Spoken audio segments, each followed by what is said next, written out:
இங்க நம்ம ஹீரோயினும் அவளோட ஃப்ரெண்டும் ஆளாடு மட்டுமே இல்லாத இடத்துல இருக்க ஒரு உயரமான டவரை ஏறக்காக போறாங்க. அது மட்டும் இல்லாம அந்த டவர் பார்க்கவே ரொம்ப பழமையான டவர் மாதிரி இருக்கு. இப்ப ஹீரோயினோட ஃப்ரெண்டுமே பயப்படாம ஃபர்ஸ்ட் முன்னாடி ஏறா. நான் ஹீரோயின் அப்படியே கொஞ்சம் கொஞ்சமா பயந்துகிட்டே தான் மேல ஏறா. ஹீரோயின் அந்த லேடர்ல ஏறிட்டு இருக்கும்போது அங்க இருக்க ஒரு கம்பியை பிடிக்கிறா. பார்த்தா அந்த கம்பி அவ கையோட வந்துருது.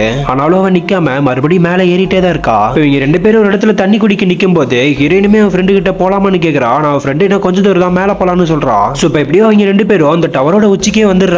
இப்ப ஹீரோயினோட ஃப்ரெண்டு அவகிட்ட ட்ரோன் கேமராவை கொடுத்து அவ அந்த இடத்துல இருந்து தொங்குற மாதிரி ஒரு வீடியோ எடுக்க சொல்றா. ஆக்சுவலா இதுக்கு முன்னாடி இவ்வளவு பெரிய டவரை யாருமே ஏறி இருக்க மாட்டாங்க. சோ இப்ப கொஞ்ச நேரம் கழிச்சு ஹீரோயினுமே கீழே போலான்னு சொல்லிட்டு மெதுவா கீழே இறங்குறா. அப்ப அங்க இருக்க ஏனில இருக்க நட்டெல்லாம் பிடிங்கி அப்படியே அந்த இடத்துல தொங்குறா. இப்ப கரெக்டா அவளோட ஃப்ரெண்டுமே அந்த கையில இழுத்து பிடிச்சு அவளை மேல தூக்கி எப்படியோ காப்பாத்திடுறா. இவங்க ரெண்டு பேரும் ஹெல்ப்புக்கு யாராவது கிடைப்பாங்களான்னு பாக்குறதுக்காக பைனோக்குலர் வச்சு பார்க்கும்போது அந்த டவருக்கிலேயே ஒரு ஆள் நிக்கிறாரு. சோ இப்ப உடனே ஹீரோயின் வேகமா அவ காலில் போட்டிருக்க ஷூவை கழட்டி வீசுறா. அப்ப அது அங்க இருக்க ஒரு ஏனில பட்டு கீழே விழுகுது.